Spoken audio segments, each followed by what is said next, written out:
Jadi karena cinta yang tidak sama terhadap anak, kemudian anak-anak ini yang lain merasa iri dengan Yusuf.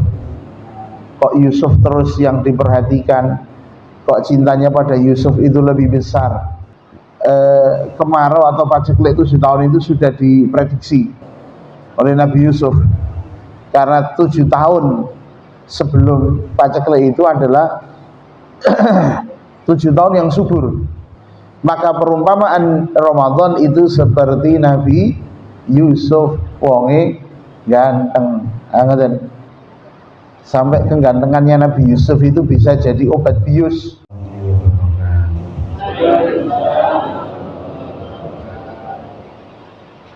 Innal hamdalillah nahmaduhu wa nasta'inuhu wa nastaghfiruh wa na'udzu billahi min shururi anfusina wa sayyiati a'malina. Man yahdihillahu fala mudilla lahu wa man yudlilhu fala hadiya lahu. Asyhadu an la ilaha illallah wahdahu la syarika lahu wa asyhadu anna nabiyyana Muhammadan abduhu wa rasuluh. Allahumma salli wa sallim ala hadzal nabiyil karim wa ala alihi wa ashabihi ajmain. Allahumma anfa'na bima 'allamtana wa 'allimna ma yanfa'una wa zidna ilman nafi'an ya rabbal alamin. Allahumma ati nufusana taqwaha wa zakkiha anta khairu man zakkaha anta waliyuha wa maulaha ya rabbal alamin.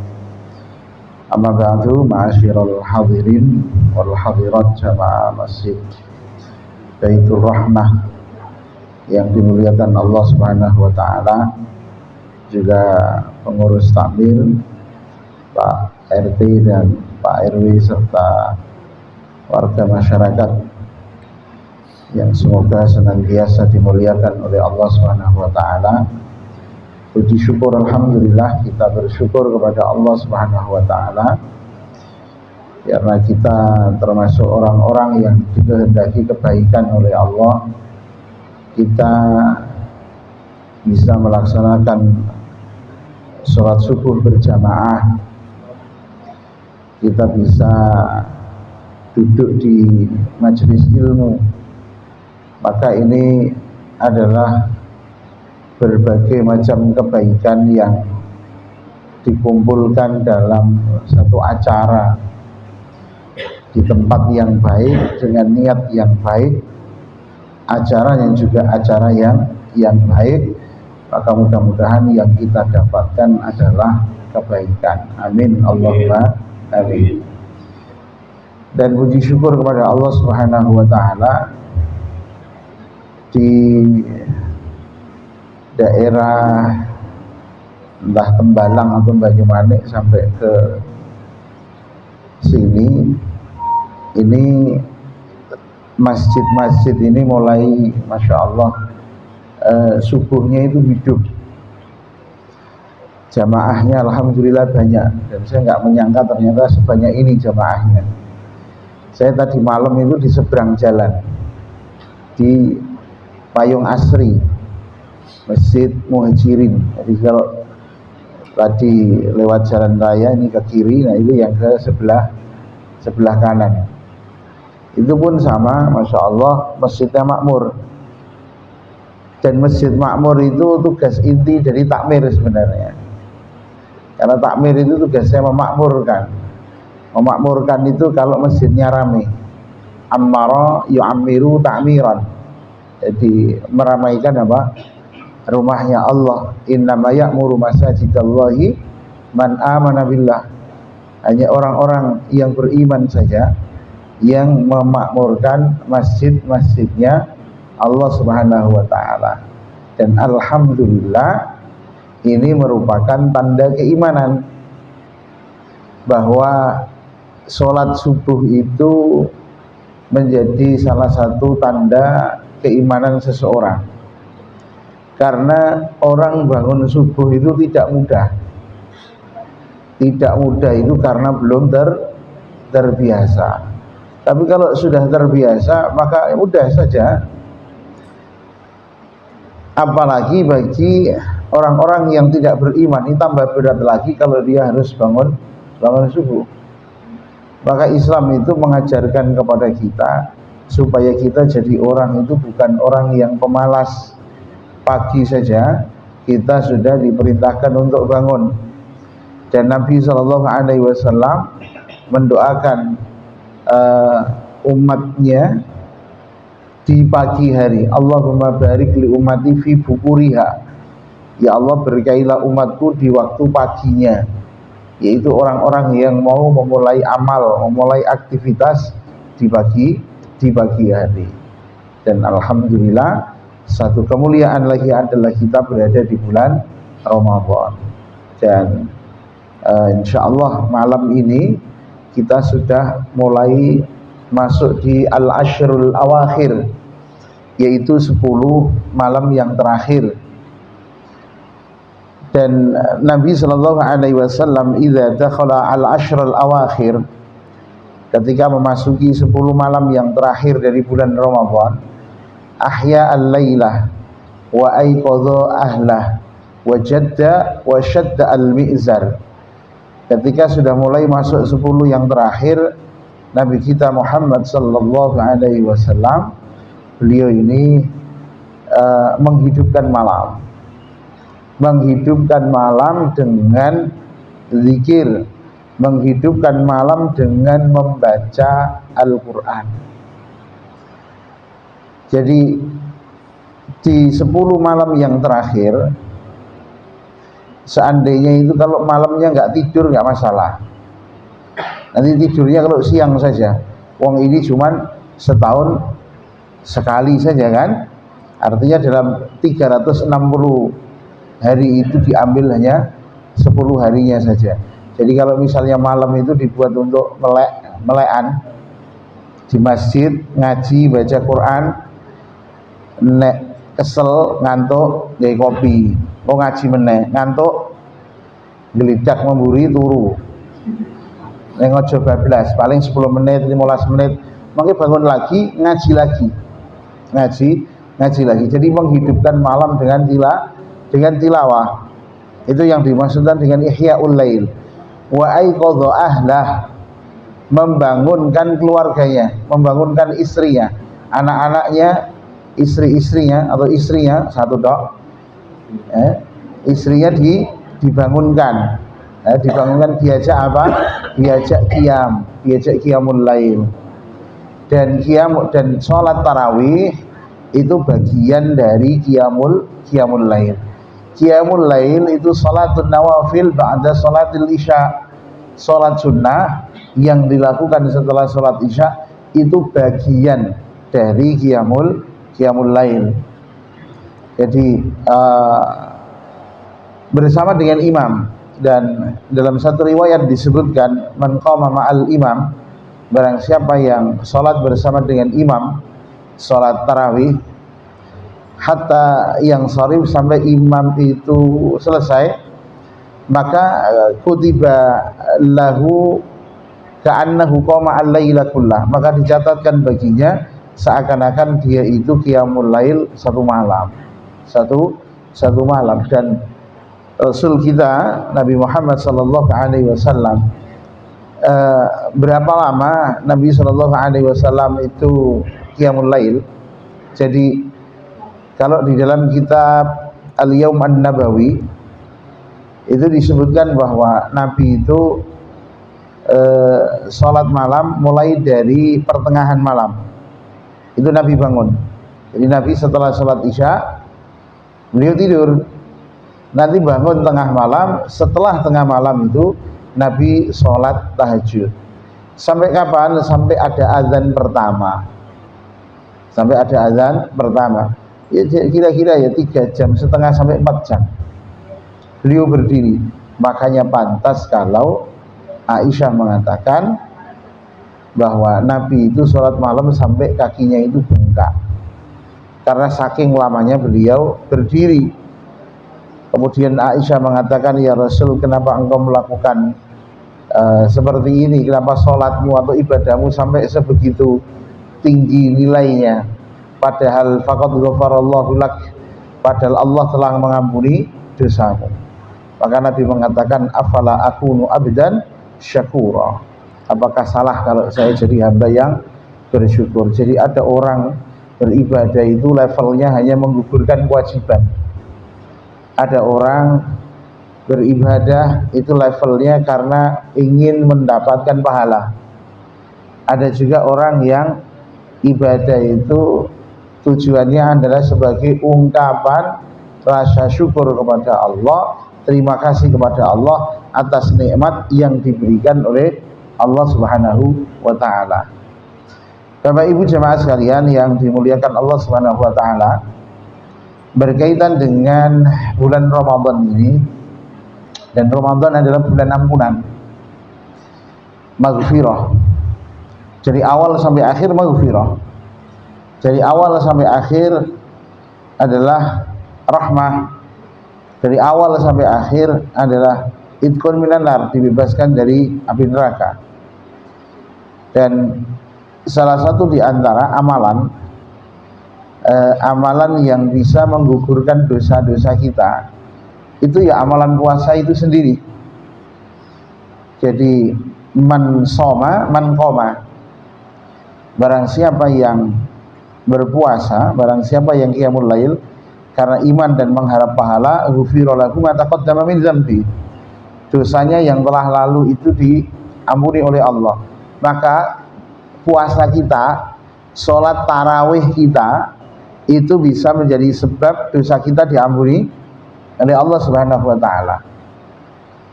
Maka disebut dengan syahrul maghfirah, sebagai bulan ampunan. Nah, kemudian di dalam kitab Bustanul Wa'idhin, Al-Imam Ibnu Qayyim mengatakan bahwa inna masalah syuhuri al-isnai asyara kamasali auladi Ya'qub. Sesungguhnya perumpamaan bulan yang jumlahnya 12 itu dalam satu tahun, bulan kita dalam satu tahun yang 12 itu kamasali auladi Ya'qub, seperti anak-anaknya Nabi Ya'qub yang jumlahnya juga 12. Kemudian sebagaimana Yusuf adalah anak yang paling dicintai oleh ayahnya, begitu juga dengan Ramadan, fa innahu ahabbu syuhuri inda allamin ghuyub. Maka Yusuf di antara saudara-saudaranya yang paling dicintai oleh bapaknya adalah Nabi Yusuf. Begitu juga dengan Ramadan, maka dia adalah bulan yang paling dicintai oleh Allah Subhanahu wa taala di antara bulan-bulan yang lain. Kemudian saudara-saudaranya Nabi Yusuf ini, dosanya diampuni oleh Allah lantaran Nabi Yusuf. Jadi karena cinta yang tidak sama terhadap anak, kemudian anak-anak ini yang lain merasa iri dengan Yusuf. Kok Yusuf terus yang diperhatikan, kok cintanya pada Yusuf itu lebih besar. Maka saudara-saudaranya itu cemburu, yang mana cemburu itu sampai menjadikan saudara-saudara itu ada yang menginginkan untuk membunuh Nabi Yusuf. Saking jengkelnya sama Nabi Yusuf, kok sing disayang dekne tok. Maka ada yang musuh ngene wae, Yusuf dipateni wae. Dipateni wae. Ini rembukan mereka. Yang lain mengatakan jangan, sebenci-bencinya kita pada Yusuf, dia itu adik kita. Terus piye? Cemplongke sumur wae. Iku njaluk pateni ra gelem tapi cemplongke sumur. Yaltaqit ba'du sayyara, mbok menawa nanti akan ada musafir lewat yang mengambil dia. Dan ternyata benar, setelah merayu bapaknya, mengajak Yusuf untuk bermain, kemudian Allah serigala, kami nggak takut, jumlah kami banyak. Tapi ternyata mereka datang faja'u bidamin kadhib, dengan darah dusta. Itu bukan darahnya Yusuf, katanya Yusuf dimakan serigala. Tapi ternyata dibuang ke dalam sumur, dientuk karo musafir dijual sebagai budak, dibeli sama menteri pembesar Mesir, Imro'at Aziz Mesir itu masuk ke dalam istana, kemudian kena fitnah perempuan, kena fitnah, akhirnya masuk ke dalam penjara. Jadi Nabi Yusuf masuk penjara gara-gara kegantengan. Ora ono to wong mlebu penjara mergo kegantengan, sehingga menjadikan wanita itu tergoda. Wis as-sijnu ahabbu ilayya mimma yad'unani ilaih.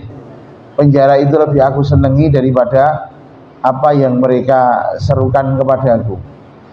Kemudian dalam penjara, karena bisa menakwilkan mimpi, orangnya baik juga, maka dia keluar penjara. Jadi Nabi Yusuf itu masuk penjara karena ketampanan wajahnya, dan keluar penjara karena ketampanan akhlaknya. Kemudian singkat ceritanya, diangkat jadi bendahara Mesir. Saat itu terjadi paceklik, kemarau panjang selama 7 tahun berturut-turut, dan kemarau atau paceklik 7 tahun itu sudah diprediksi oleh Nabi Yusuf, karena 7 tahun sebelum paceklik itu adalah 7 tahun yang subur, sehingga 7 tahun yang subur itu digunakan sebagai persiapan untuk 7 tahun paceklik. Ketika terjadi paceklik itu, saudara-saudaranya Nabi Yusuf datang ke Mesir untuk meminta bantuan makanan. Ketika mereka sedang ngantri bantuan, ngantri BLT, makan siang dan susu gratis, mereka sedang ngantri. Nabi Yusuf tahu, nah iki kan sing biyen buang aku ini orang-orang yang dulu telah berbuat jahat kepada saya. Nabi Yusuf tahu, tapi mereka tidak tahu. Mereka tidak tahu. Maka singkat ceritanya, karena ada pertemuan dengan Bunyamin dan seterusnya, ketika mereka tahu bahwa ini adalah Yusuf, ketakutan kan? Jujur nanti kita yang ganti dicemplung ke sumur, ngkono saiki dadi penguasa. Mereka meminta maaf kepada Nabi Yusuf. Maka Nabi Yusuf mengatakan, la tasriba alaikumul yaum yaghfirullahu lakum wa huwa arhamur rahimin. Tidak ada celaan bagi kalian hari ini, tidak ada dosa bagi kalian hari ini. Semoga Allah mengampuni kalian. Wa huwa arhamur rahimin, dan dialah Allah yang maha welas asih di antara yang welas asih. Maka 11 orang itu dosanya diampuni oleh Allah. Dosanya diampuni oleh Allah. Siapa yang jadi sebab ampunan? Nabi Yusuf, yaitu 1 orang. 11 orang diampuni oleh Allah gara-gara 1 orang, yaitu Nabi Yusuf. Sama dengan bulan-bulan kita. 11 bulan kita itu bisa diampuni oleh Allah Subhanahu wa ta'ala gara-gara 1 bulan, yaitu bulan Ramadan. Maka perumpamaan Ramadan itu seperti Nabi Yusuf, wonge ganteng, sampai kegantengannya Nabi Yusuf itu bisa jadi obat bius, gitu. Nah, kok bisa orang itu motong jarinya ngantek kena peso, iki ora krasa lara. Nek le motong kuwi karo ndelok wajahe Nabi Yusuf. Jadi ketampanannya itu adalah bius. Nah, maka kalau orang ketemu dengan Ramadan, kok sampai Ramadan selesai dosanya belum diampuni oleh Allah, dia orang yang rugi dan celaka. Ya kan? Ibarat orang itu lapar, orang itu kelaparan, orang itu kehausan, tapi di depannya dia, di dekatnya dia itu ada makanan dan minuman. Loh, ada makanan dan minuman di hadapannya, kok sampai dia itu tidak bisa makan? Kan yang salah dik nih, ngarek ngambil. Ini orang ketemu dengan Ramadan mudah sekali mendapatkan ampunan dari Allah, kok sampai tidak dapat ampunan, maka dialah orang yang rugi. Rahima anfu rajulin adraka Ramadan hatta salah atau sumbang salah minhu qabla ayyughfara lahu. Orang yang berjumpa dengan Ramadan sampai Ramadan itu habis, sampai Ramadan itu selesai, tapi dosanya dia itu belum diampuni oleh Allah, maka dialah orang yang rugi, dialah orang yang celaka. Lah kok ngasih orang iso diampuni, kenapa? Lah dia nggak mau puasa, you know? Sahur baru sahur, wah, hari dulu metu, nih jopo mangan, kedul, baru ngono, sore ngadepake maghrib mulai, tekan rumah melu buka, melu mangan. Karena ibadah puasa ini ibadah yang rahasia, kita nggak tahu siapa yang puasa, siapa yang tidak. Kita ngerti dia nggak makan saja, mungkin dari rumah dia sudah makan. Nah, maka ini ibadah rahasia, sehingga Allah berfirman dalam hadis qudsi, kullu amal ibni adam lahu, setiap amal anak Adam itu untuk dia, illa shaum, kecuali puasa, fa innahu li wa ana ajzi bi. Puasa itu kata Allah untukku, wa ana ajzi bi, dan aku yang akan membalas puasanya di dia. Pahala puasa itu pahala yang tidak terbatas, pahalanya tidak terbatas. Maka jangan sampai kita ini berpuasa tapi kita tidak mendapatkan apa-apa kecuali lapar dan dahaga, jangan sampai. Yaitu orang-orang yang kehilangan fadilah, orang-orang yang kehilangan pahala puasa, poso-poso ning bakul belanjan dibayi tonggone. Engko ning dimene dia ngomong ke wong liya. Nah, ini bisa menggugurkan apa? Pahala puasa kita. Orang rugi yang kedua yaitu man adraka walidayhi au ahaduhuma falam yudkhilahu al-jannah, yaitu orang yang masih berjumpa dengan bapak ibunya masih hidup atau salah satu di antara keduanya, kemudian kedua orang tuanya itu tidak bisa menjadi sebab dia masuk surga. Karena orang tua kita itu adalah pintu surga kita yang dihadirkan oleh Allah di bumi. Maka kalau ada orang bapaknya masih hidup, ibunya masih hidup, ini surganya masih komplit. Kok sampai dia tidak masuk surga karena orang tuanya, maka dia orang yang celaka. Kenapa? Sama seperti tadi. Nah ini ono surga, arek mlebu kok ora mau mlebu. Berarti apa? Dia bukan anak yang soleh, tapi dia toleh. Toleh itu kebalikan dari soleh. Soleh, sod, alif, lam, ha. Solihun itu maknanya baik. Nek maknanya lah ini toleh, pakainya tok. Jadi bedanya ini cuman alif riat ini antara soleh dengan toleh. Ojo jadi wong sing toleh, toleh. Toleh itu kebalikan dari soleh. Karena dia bukan anak yang berbakti kepada kedua orang tuanya. Dia bukan anak yang mendoakan kedua orang tuanya. Kalau orang tua masih hidup, alhamdulillah bisa dikunjungi. Apalagi kita ini punya tradisi apa? Mudik kan. Orang tua itu kalau anaknya di perantauan, nek ngadepake bodo, iki mesti harapannya anaknya do balik. Wong tua iki serak ngarep-ngarep napa-napa. Ora kudu kowe mulai iki nggawa dhuwit sing akeh. Ora kudu ngene, ora kudu ngono. Sing penting balik nggawa anak bojone niku wong tua masyaallah sebagiane pol. Ya, di arep-arep mergo welase wong tua niku gedene padha klopo, welase anak gedene padha upa. Upa niku lho sebutir nasi. Iku cintanya anak pada orang tua itu segitu gedenya. Tapi cintanya orang tua terhadap anak gedene padha klopo. Orang tua itu akan menjual apapun demi anaknya. Tapi tidak dengan anak. Iki mangke dipotong ke warisan lho nggih. Wong tuane lara butuh operasi. Aku sing biayai operasine berarti aku mau warisane untuk sing rada akeh. Nggak begitu. Orang tua gitu. Kalau orang tua itu sudah tidak punya sumber nafkah. Kalau orang tua itu sudah tidak punya sumber nafkah dan anaknya berkecukupan, maka anak itu wajib menafkahi orang tua. Ini anak laki-laki loh ya, anak laki-laki.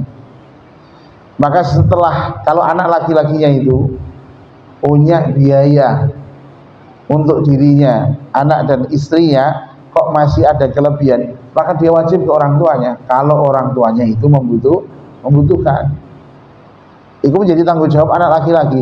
Makanya begini ibu-ibu sekalian, kenapa ibu-ibu? Supaya dipahami. Wong lanang iki warisane double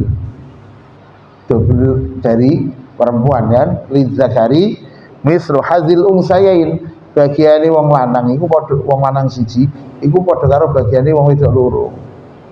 Mergo napa? Nek wong lanang iku mikul dhuwur mendem jeruh, nek wong lanang niku tanggung jawabnya kathah. Anak istrinya wajib yang nanggung dia.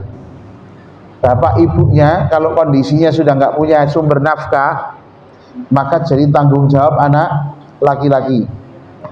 Kalau dia itu punya saudari perempuan dan tidak ada yang menafkahi, maka yang kewajiban menafkahi itu laki-laki tadi, saudara laki-laki.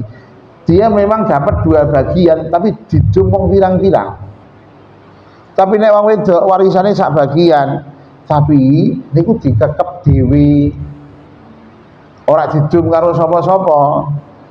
Ini ora wajib menafkahi suaminya, ora wajib menafkahi anaknya, bahkan tidak wajib untuk menafkahi dirinya. Yang menafkahi itu orang lain. Maka entuke memang sak bagian, tapi dikekep dhewe. Nah, kalau orang tua kondisinya seperti itu, maka itu kewajiban anak laki-laki. Maka jangan sampai orang tua itu kok minjem duit, gitu, moro ngene anake njaluk disilai duit. Engko anake mangke yo Bu, kula tak izin bojoku. Lha iku duitmu nang. Kok izin iki ngopo? Ndak begitu. Itu haknya laki-laki dan tidak boleh hukumnya laki-laki memberikan seluruh gajinya pada istri, nggak boleh. Ayatnya begitu. Ayatnya seperti itu. Wa bima anfaqu min amwalihim, dan disebabkan karena nafkah yang diberikan dari sebagian. Makanya yang diberikan kepada istri itu sebagian. Sebagian itu seberapa sesuai dengan yang dia butuhkan. Jadi yang megang itu suami. Makanya kalau ayat itu dijalankan, insya Allah barokah. Rumah tangganya akan barokah. Nah, maka orang yang rugi yang kedua adalah orang yang bapak ibunya masih hidup atau salah satu di antara keduanya, kemudian apa? Dia tidak masuk surga karena kedua orang tuanya atau salah satunya. Maka wajib bagi setiap muslim untuk bakti sama kedua orang tua. Bahkan seandainya orang tuanya itu kafir sekalipun. Kafir itu maknanya lebih baik daripada non muslim sebenarnya. Nek non muslim itu artinya orang selamat. Nek kafir itu artinya orang yang menutup diri. Milih nutup diri apa milih orang selamat? Muslim kan berserah diri kan, tidak berserah diri, tidak mau menyerahkan diri sama Allah, ya nggak selamat ya. Artinya nggak, nek non muslim itu orang selamat. Nek kafir itu orang yang menutup diri dari hidayah. Itu istilah saja. Bahkan seandainya orang tuanya itu kafir, anak itu tetap kewajiban untuk bakti sama orang tua yang kafir itu. asalkan yang diminta oleh orang tua itu tidak mengandung maksiat kepada Allah. Maka urusannya anak dengan orang tua itu urusan bakti. Adapun orang tuanya itu nanti kekafirannya dia itu urusannya dia dengan Allah. Tapi kita tetap berkewajiban untuk mendakwai, untuk mengajak apa? Masuk Islam.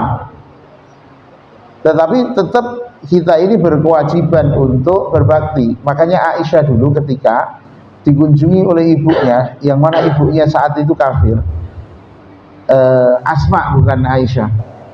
Kemudian Asma ini datang pada Rasulullah, bertanya kepada Rasulullah tentang hal itu. Maka kata Nabi Shallallahu Alaihi Wasallam, terimalah dia, kemudian perhatikanlah dia, meskipun dia kafir, asalkan ketaatan kita itu tidak mengandung kemaksiatan. Dan tanda anak itu soleh adalah doanya dia untuk orang tua. Maka kalau kita mau mengukur diri kita ini termasuk anak yang soleh apa toleh, adalah kita bertanya pada diri kita, apakah kita orang yang istiqomah mendoakan kedua orang tua kita? Kan simple. Allahumma ufirli wali walidayya warhamhuma kama rabbayani shaghira.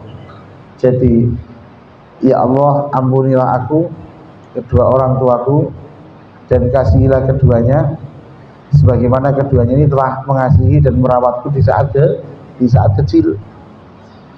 Nah, kira-kira kalau orang tuanya masih hidup kan dikunjungi ya didoakan, ya dikunjungi bisa. Tapi kalau orang tuanya itu sudah meninggal, maka apa yang bermanfaat untuk orang tuanya itu doa anak, doa ampunan. Makanya di dalam sebuah hadis disebutkan ada orang di alam barzah itu derajatnya ditinggikan oleh Allah. Kemudian dia kaget, ya Rabb, min aina hadza, ini derajat tinggi ini dari mana? Maka dijawab, ibnuka istaghfarolaka, anakmu memintakan ampunan untukmu. Maka orang tua yang di alam kubur, di alam barzah, itu derajatnya bisa ditinggikan, dimuliakan oleh Allah karena anaknya itu tiap hari mendoakan. Anaknya tiap hari mendoakan. Nah, kalau kira-kira anak bapaknya itu sudah meninggal, ibunya sudah meninggal, kemudian anak ini bukan anak sing gelem sholat, wong ora gelem sholat, bapak ibu mati, ini orang wong sholat. Pertanyaannya adalah kira-kira lindungake kapan? Nah, dia nggak sholat, karena kita ini biasanya nek ndonga niku bakda sholat kan. Dan anaknya nggak sholat, terus kapan dia akan ingat untuk mendoakan kedua orang tuanya?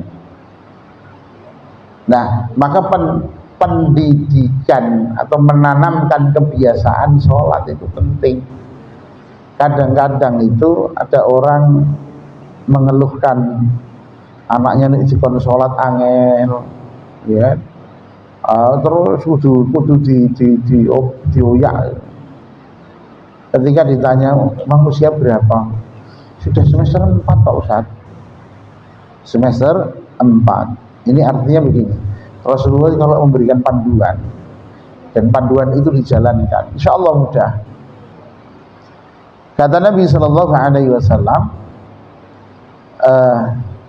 perintahkanlah anakmu untuk sholat ketika usianya 7 tahun. Wahum abna'u sab'in wadribuhum alaiha wahum abna'u ashrin, dan pukullah mereka ketika usia 10 dan mereka meninggalkan sholat.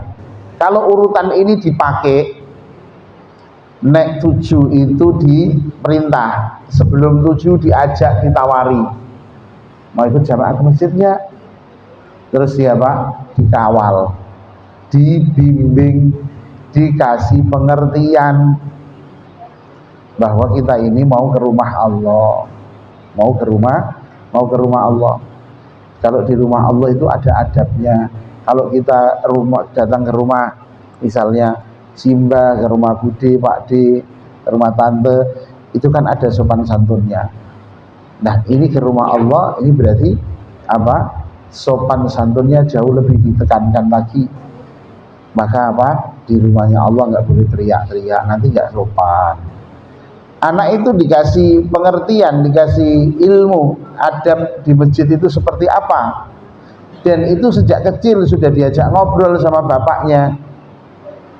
Kalau usia di bawah 7 tahun ditawari mau ikut nggak, kalau mau ikut ya, nggak dipaksa untuk ikut. Dan apa?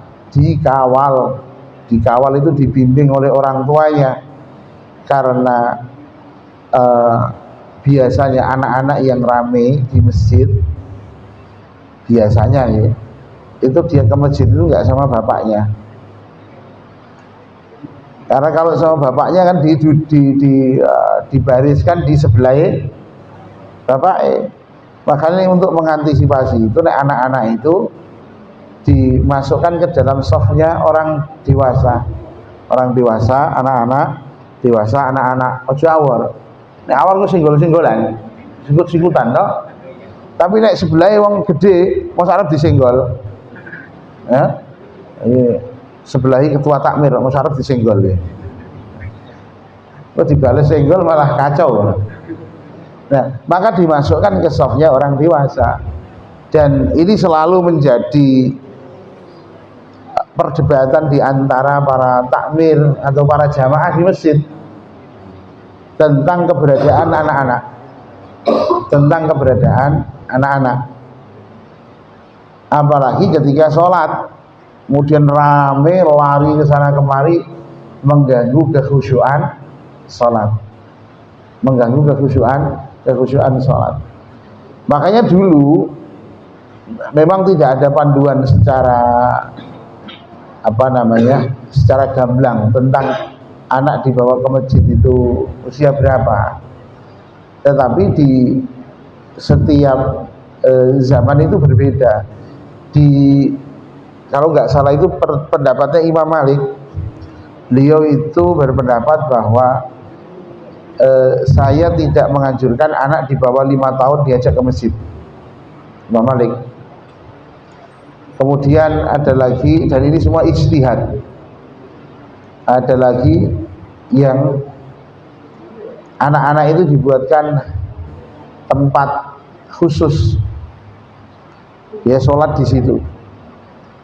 Kalau di situ sudah lulus, maka dia boleh ke shaf orang dewasa. Bahkan saya pernah ada masjid besar. Masjid besar itu ada bagian luarnya, kemudian ada bagian dalamnya, dan di kaca itu ada tulisan, anak-anak yang belum disunat tidak boleh sholat di dalam. Berarti ada sesi pengecekan manuk ya.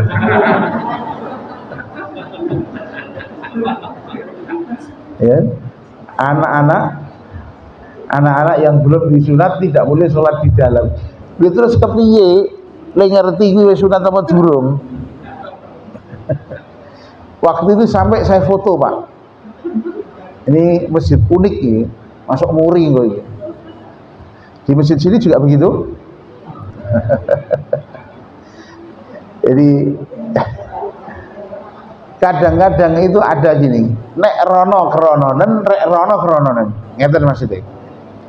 Membiarkan anak di masjid sampai arep dolanan enggak masalah. Rono krononen, enggak masalah. Arep lari, arep teriak-teriak, arep apa, biarkan mereka biar dekat dengan masjid. Ya itu krononen nek kuwi. Sing iki sama sekali tidak boleh. Nek mau keolehan saya ketidakolehan ini apa? Sampai tidak boleh sehingga anak jauh dari masjid. Maka peran orang tua sebenarnya. Kalau anak itu sejak kecil sudah diajak ngobrol sama orang tuanya tentang pentingnya masjid, tentang adab di masjid, dan dia datang ke masjid itu juga bersama dengan bapaknya itu hadir, memberikan teladan, memberikan contoh. Nah kadang-kadang ini anak ke masjid bapaknya rak melu, atau bapaknya urung balik misalnya, ibu nonton sinetron, ya kan, pas anak ini masjid, terwame, engkau ditegur karo jamaah, mulai nangis lapor bapaknya akhirnya ning masjid tapi ora untuk sholat jamaah tapi miso-miso. Nah ini kan naudzubillah ya, tidak datang ke masjid untuk sholat jamaah malah tukaran ya, tak mire kan. Iya ndak rono ya ora kerononen ya ora kerononen. Ini makanya pentingnya apa? Hadirnya orang tua dalam membersamai anak, hadirnya orang tua dalam mendidik anak. Kalau anak itu dijelaskan tentang kemuliaan masjid, tentang pentingnya masjid, insya Allah anak akan tahu, dan kalau warga kampung begitu semuanya, nah anak-anak yang hadir di masjid ini, anak-anak yang hadir dengan apa? Dengan sikap sopan dan santunnya kepada Allah, kepada rumahnya Allah Subhanahu wa ta'ala. Kemudian yang celaka lagi adalah dzukirtu indahu walam yusalli alayya, orang yang namaku disebut di hadapannya tapi dia ini tidak bersolawat kepadaku, kata Nabi Shallallahu Alaihi Wasallam. Nah kemudian terkait ibadah puasa ini adanya di Madinah. Jadi selama Nabi periode dakwah di Mekah itu belum ada puasa Ramadan. Puasa Ramadan itu adanya di Mekah tahun kedua Hijriyah, dan turun surat Al-Baqarah, ya ayyuhalladzina amanu kutiba alaikumusiyam, itu atau syahrul ramadhan alladzi unzila fihil Quran. Kewajiban puasa ini diturunkan oleh Allah bulannya bulan Sya'ban tahun kedua Hijriyah, pelaksanaannya adalah bulan depannya. Dan bulan misalnya Sya'ban, pertengahan Sya'ban, bulan depannya itu mulai puasa Ramadan. Dan puasa Ramadannya Nabi tahun kedua itu puasa pertama, dan puasa pertama itu terjadi perang Badar. Maka betapa berat, bayangke saja perjalanan dari Madinah ke Badar itu 2 jam. Itu pakai bis ono AC ini, gitu. Jadi itu 2 jam kalau pakai bis. Bayangkan dulu bagaimana Rasulullah perjalanan ke sana, bulannya bulan puasa, dan itu puasa pertama. Dewi biyen puasa pertama puasa beduk kok. Ya sebenarnya itu bukan puasa tapi latihan puasa. Ya enggak apa-apa, puasa beduk enggak apa-apa bagi anak-anak. Bagi bapak-bapak ya ndak ento. Mosok puasa kok 1 dina. Tak apa-apa Pak Ustaz, ganjarane separuh kula mboten napa-napa. Ya ora ono ganjaran kok paru-paruan. Malah ya aturan dhewe niku. Ya aturan dhewe. Lah bulan Sya'ban niki sampai jam pinten niki? Sampai jam pinten? Jam 8. Oh maksimal 6.30. Ane pol jam 8 aku ngomong ya sida poso beduk lho. Jadi bulan Sya'ban itu ada 4 syariat yang turun. Yang 4 ini, yang 3 pelaksanaannya itu bulan depannya. Yang 1 pelaksanaan langsung saknalika. Di bulan Sya'ban itu, yaitu tahwilul kiblah, perpindahan kiblat.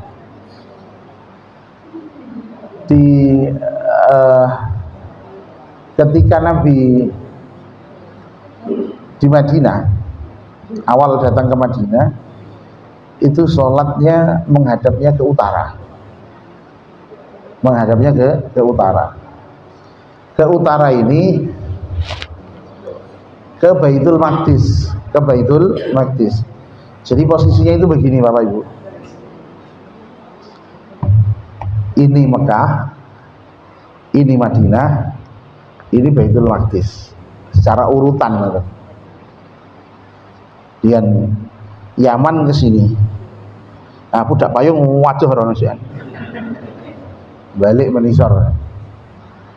Rasulullah dari Mekah hijrah ke Madinah. Ini sholatnya menghadap ke utara. Berapa lama? 16 bulan. 16 bulan. Kemudian Nabi itu suwe-suwe madhep ngalor iki ora nyaman. Ora nyaman. Kenapa tidak nyaman? Bukankah itu perintah Allah untuk menghadap ke utara?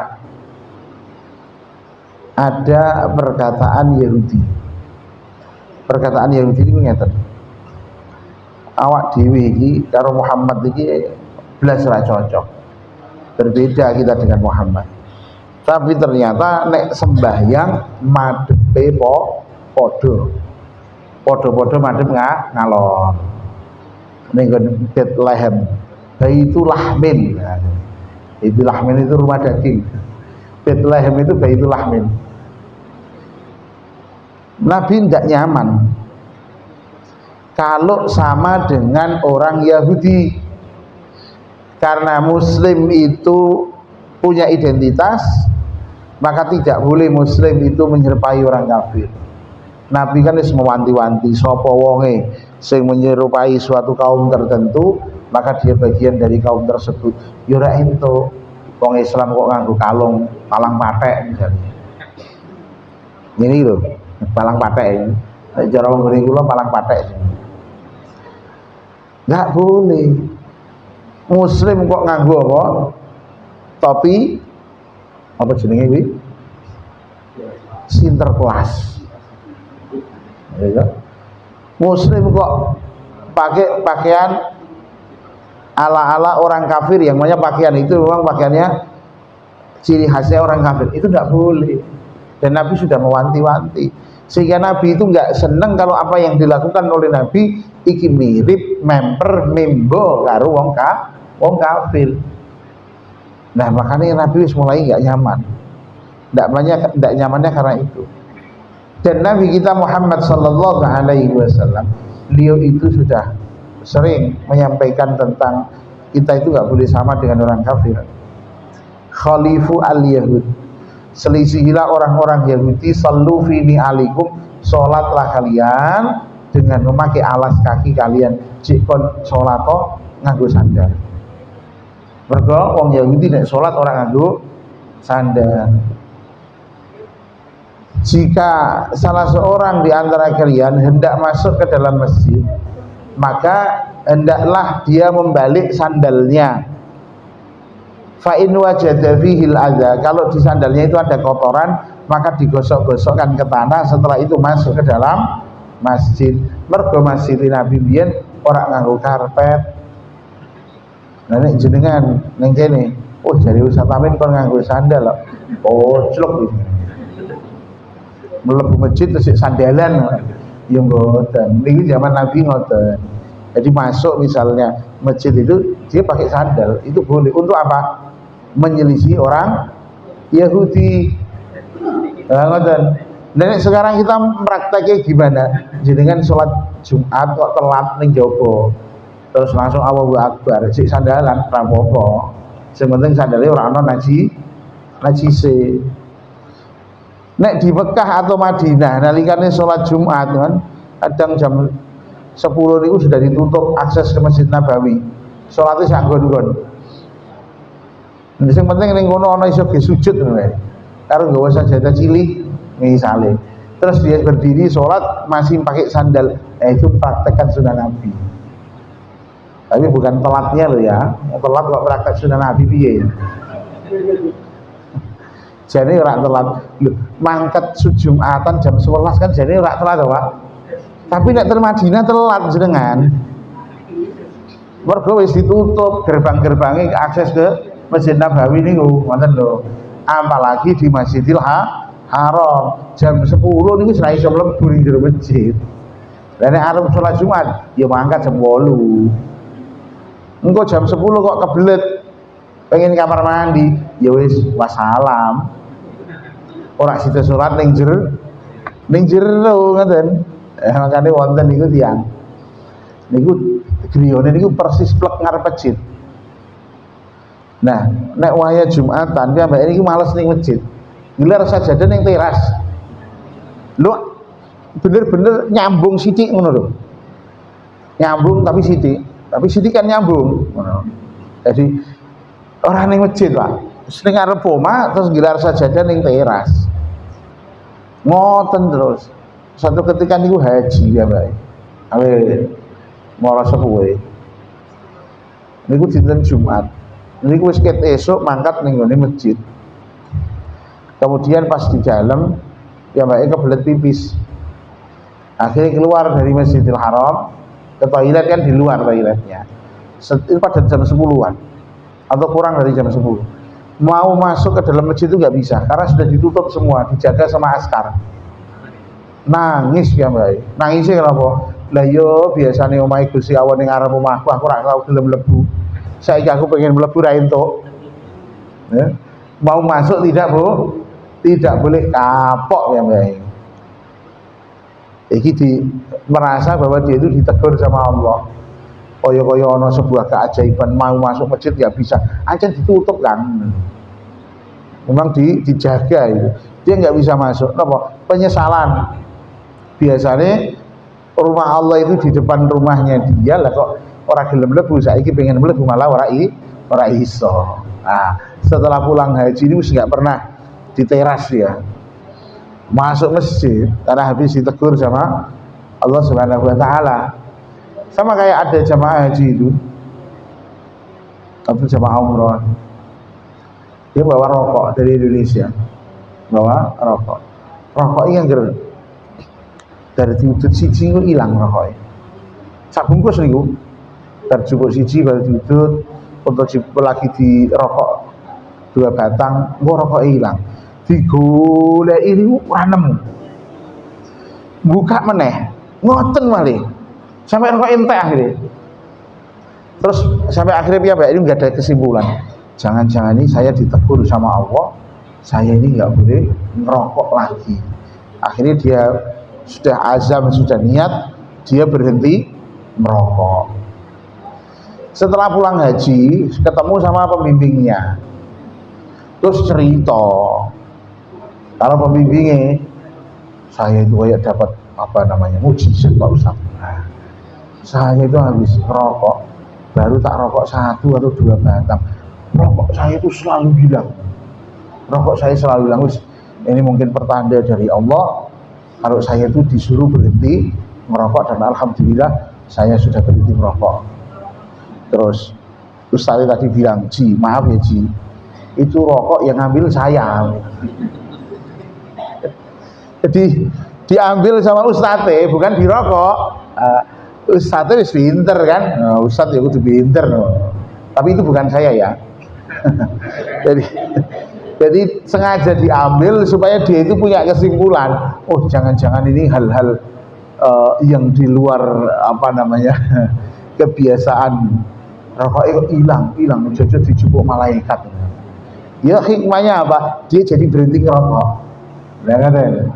Nah Rasulullah itu 16 bulan sholat menghadap ke sini, menghadapnya ke Baitul Maqdis.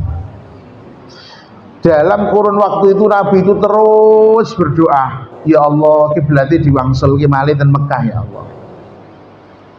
Itu terus berdoa sampai Allah memberikan jawaban kepada Nabi.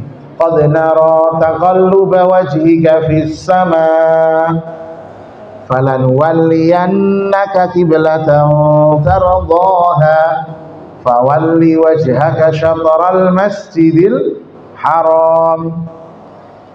Kami melihat engkau sering mendongakkan, menengadahkan wajahmu ke langit Muhammad, maka kami palingkan engkau ke kiblat yang engkau senangi.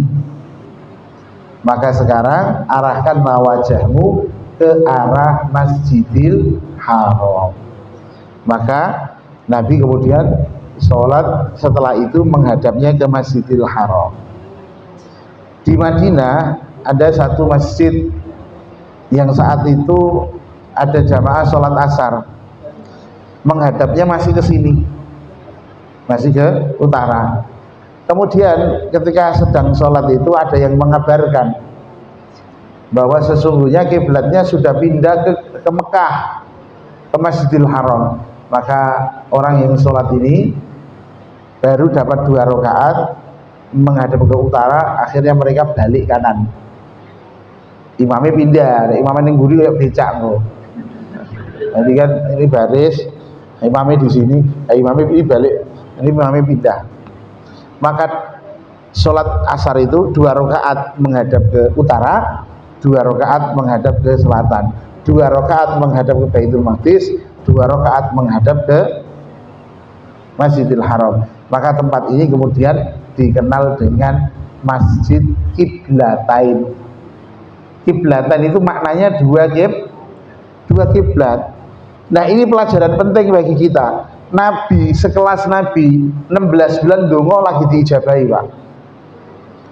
16 bulan itu terus baru diijabahi oleh Allah. Betapa sabarnya Rasul kita. Dan ingat, menunggu doa kita diijabahi oleh Allah itu merupakan ibadah yang agung. Kita nunggu nih, kita doa minta sama Allah sesuatu, kita nunggu doa kita diijabahi, itu ibadah yang agung. Ngoten. Maka Nabi mengatakan, la yazalu du'a'u ahadikum yustajab malam ya'jal. Doa salah seorang di antara kalian itu senantiasa diijabahi oleh Allah selama dia tidak tergesa-gesa. Kemudian para sahabat pada bertanya, qalu wa mal istijal ya Rasulullah, tergesa-gesa niku pripun ya Rasul? Nabi mengatakan, ayyakula ahadukum qad da'autu falam ara yustajabu. Salah seorang di antara kalian itu mengatakan, aku ki wis ndonga tapi kok urung dikabul-kabul. Ucapan seperti itu justru menjadi penghambat doa kita diijabahi oleh Allah. Maka tidak boleh ada orang punya prasangka, punya keyakinan, Allah rak dikabul-kabul ki yo. Enggak boleh.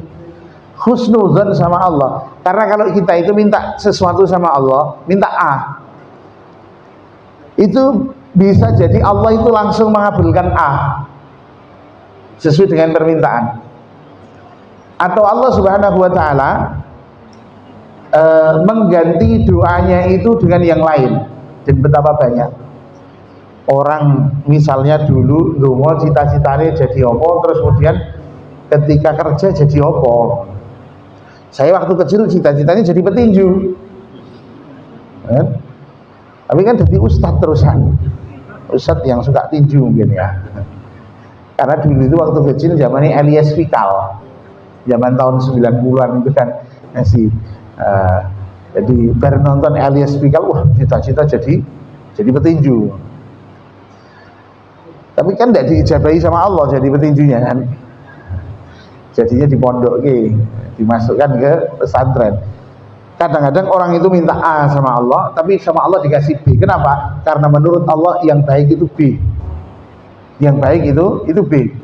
Atau dia itu minta sesuatu sama Allah nggak dikasih itu, tapi dia dihindarkan dari bahaya, dari musibah, sehingga nggak kena musibah. Yang ketiga, atau yang keempat, dia ini doanya dia diijabahi oleh Allah tapi untuk di akhirat, minta rumah sama Allah, ternyata sampai meninggal di rumah di misalnya, nek diganti sama Allah rumah di surga, apa seneng nih, ya kan? Maka diijabahi di akhirat, pahala akhirat itu jauh lebih baik.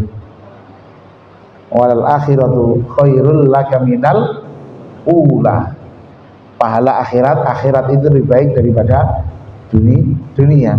Maka sudah pindah ke sini, pindah ke Masjidil Haram. Ngeten, sholat itu kan menghadapnya ke kemana? Ke barat. lihat kalimatnya di dalam Al-Quran, fawalli wajhaka syatral masjidil haram, arah masjidil haram.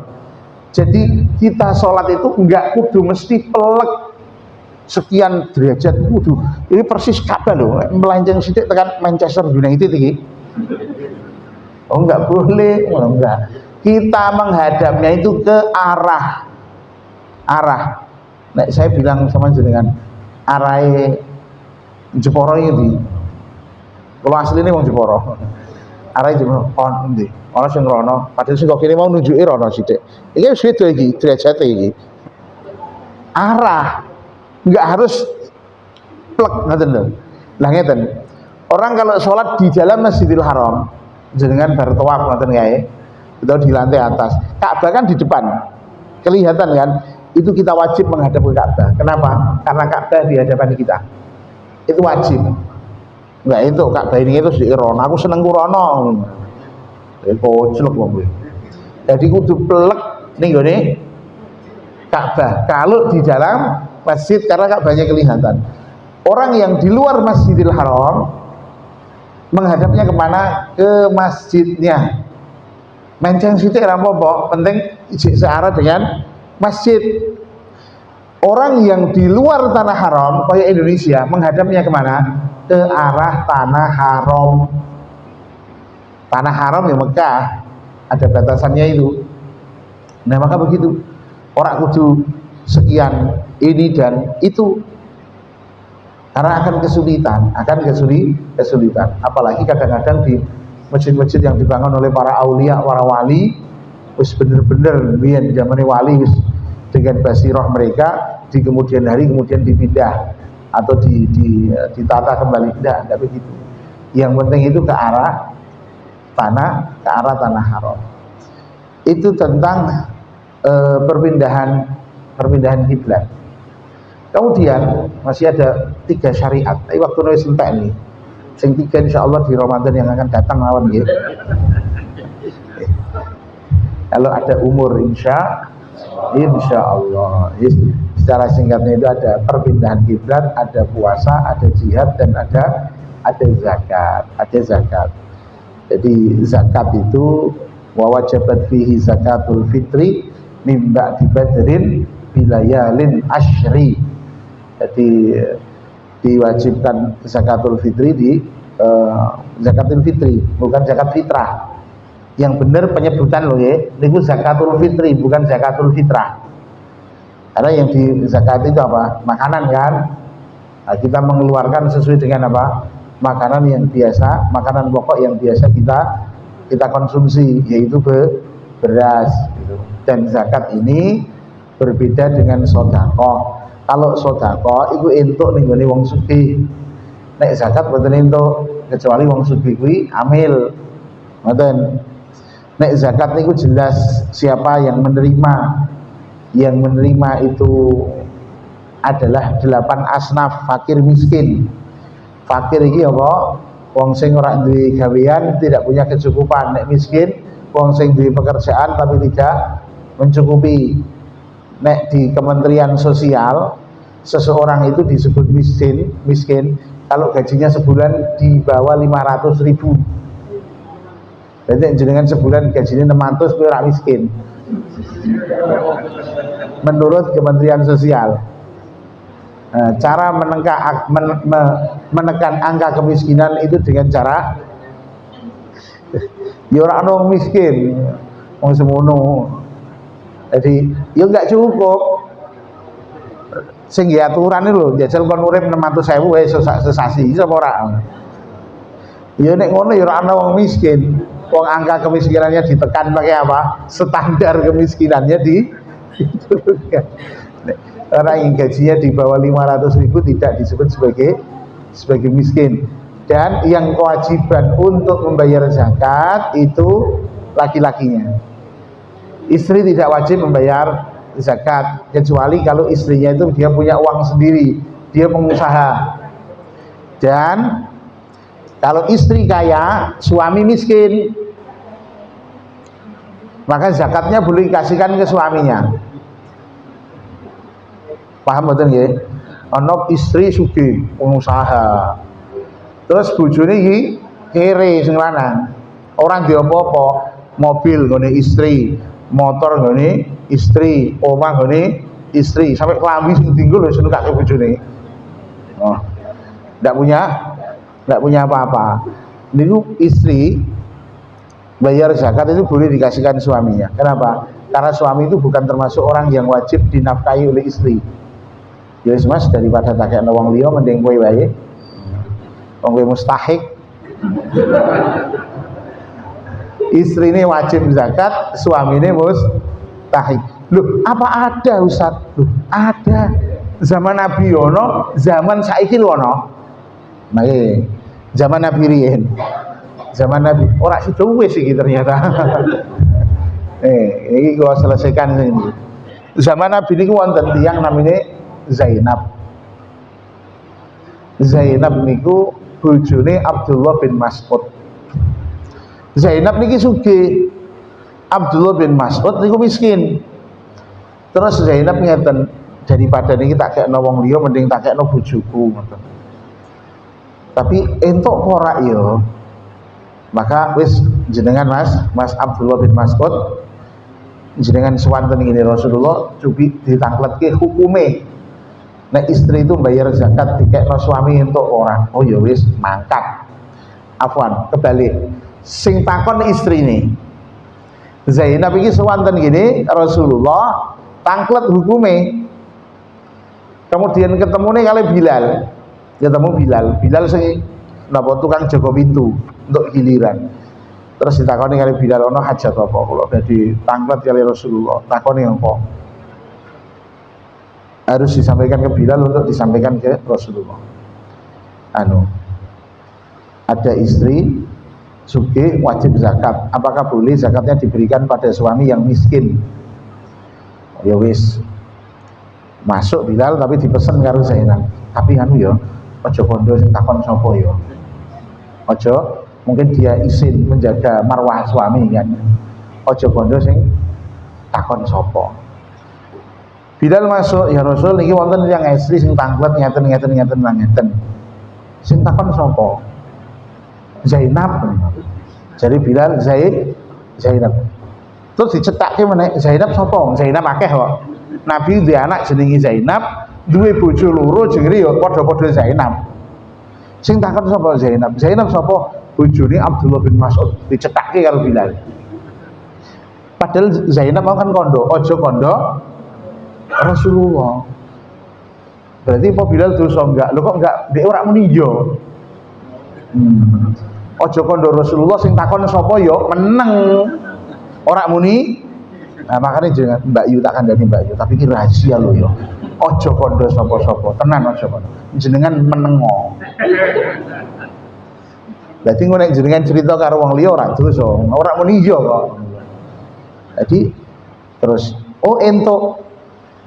Jadi Nabi boleh. Kenapa? Karena suami itu bukan orang yang wajib dinafkahi oleh istri. Ngerti? Tapi misalnya suami kok membayar zakat, terus dibayarkan ke istrinya, nggak entuk. Kenapa? Karena istri itu orang yang wajib dinafkahi. Nek seorang bapak kepada anak, entuk apa enggak? Nek anaknya masih hidup serumah dalam tanggungan, itu tidak boleh. Tapi kalau anaknya itu sudah hidup terpisah dengan orang tuanya dan anaknya miskin, bapak sugih mobilnya pirang-pirang wajib zakat, anaknya mustahik. Ya kita orang ono, tapi ono. Di zaman Rasul juga ada seorang bapak titip duit zakat ning nggone masjid. Lho anaknya terus melu jupuk bagian ning nggone masjid. Tapi mengambilnya itu sekali lagi sebagai mustahik, tidak boleh secara zalim. Kata bapaknya, bukan kamu orang yang aku maksud kok. Wah anak lu nggak bisa pak, saya mustahik kok pak. Akhirnya ini bapak dengan anak ayal-ayalan, ya wis datang sama Rasul. Ini ada di dalam kitab Riyadhus Shalihin. Datang pada Rasulullah, ya Rasul saya itu titip zakat di dalam di masjid supaya dibagikan. Lah kok anak saya malu ngantri? Lalu jaluk. Anaknya bilang, loh saya ini berhak, saya mustahik. Kemudian Nabi mengatakan, bapak bagimu apa yang kamu berikan pahalanya, dan bagimu nak apa yang kamu ambil, dia boleh. Kalau anaknya itu sudah hidup terpisah, sudah nggak bersama dengan orang tua, tapi ini anaknya masih hidup serumah dengan bapaknya, maka apa? Maka tidak boleh. Hari ini saya pernah menerima sebuah pertanyaan, cuman saya nggak tahu ini yang tanya siapa. Ada seorang, ini suami istri, yang suami itu sakit, suaminya sakit, kemudian dia punya tabungan sekitar 300-400 juta. Pertanyaannya adalah apakah setiap tahun harus dikeluarkan zakatnya? Maka saya jawab iya. Ya apa tidak kasihan Ustaz, nanti lama-lama duitnya habis dimakan zakat. Memang, jawabannya memang. Maka Nabi mengatakan puter supaya tidak habis dimakan sedekah, gitu. Oh begitu, iya. Nah ini kan sudah tua, nek buat usaha nanti nek rugi malah kapiran. Kemudian saya tanya, ini hartanya siapa? Dia bilang ini punya istrinya. Bener punya istrinya? Iya ini punya istrinya. Bahkan rumah ya rumah istrinya, suaminya nggak punya apa-apa. Jadi model karo Abdullah bin Mas'ud. Ya toh, wis ngene wae tetep dizakati, zakatnya diberikan sama suami yang mustahik, yang miskin, yang sakit tadi. Itu boleh kalau kondisinya harta itu milik istri, maka dibayarkannya kepada suami. Neng yo ora perlu dikandakno tangga-tanggane, aku bayarku ning ngene bojoku dhewe ya. Mesake suamine to. Nah, wallahu taala a'la wa a'lam. Ini tetap dibuka pertanyaan? Ada pertanyaan Bapak Ibu? Yang saya tanya jawab. Ada dua pertanyaan kesempatan ini. Ya ada, terus kawanan ya. Mana tak? Oh sih, monggo. Assalamualaikum warahmatullahi wabarakatuh. Waalaikumsalam. Ustaz, saya ada pertanyaan dikit Ustaz. Jadi misal kondisinya seorang lelaki ini pas-pasan gitu ya, pas-pasan gitu. Pas-pasan itu kurang apa enggak? Ya pas-pasan untuk enggak miskin juga, tapi cukup lah ya kira-kira untuk anak istrinya. Nah di satu sisi seorang lelaki itu kan juga wajib juga untuk menafkahi orang tuanya. Terkadang kan di situ kadang ada kontra ya. Ketika misalnya ke orang tuanya, anak istrinya jadi kurang, bahkan terlantar. Kasus-kasusnya kan banyak begitu ya. Nah, kira-kira seperti itu menyikapinya seperti apa? Ya kita dahulukan anak istri dulu atau orang tua kita? Iya.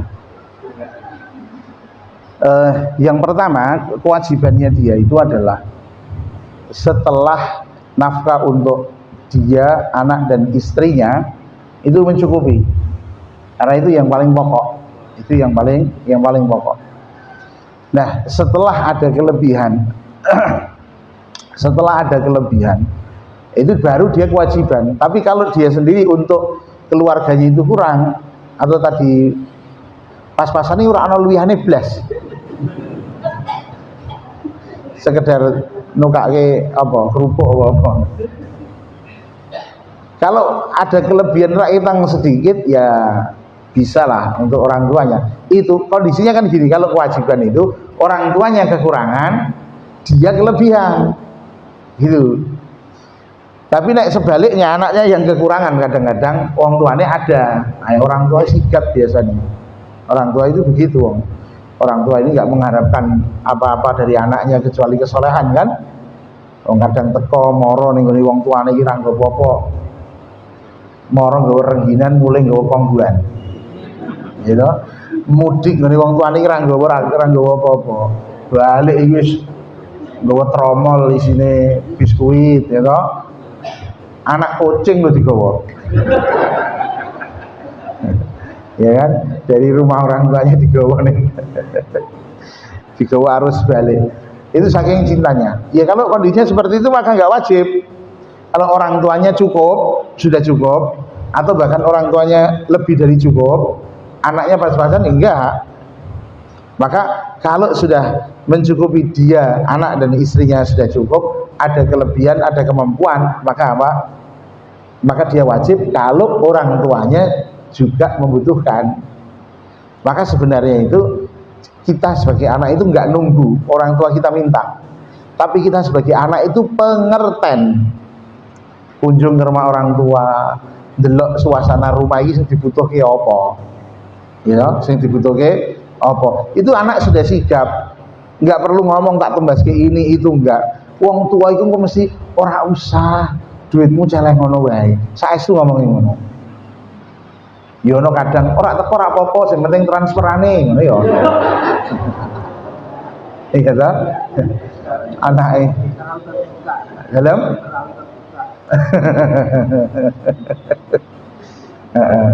Kadang-kadang ada orang tua yang begitu kan, anak, yo ojo dicetake. Ada Pak, ini orangnya hadir di foto Pak. Iya kan? Anaknya ning Bandung, ning Jakarta, wong tuane ning Semarang. Ora moro ora apa-apa, sing penting duite sing moro. Ya, ya ndak apa-apa wong itu keinginannya orang tua. Oh wong tuane iki entuk duit semua anake arep gawe sedekah, arep gawe wakaf. Lho, jos kan? Ngoten. Ngebangun masjid. Ngoten nggih. Wallahu taala a'la wa alam. Mohon maaf atas segala kekurangan dan kekhilafan. Wallahu minkum. Wassalamualaikum warahmatullahi wabarakatuh.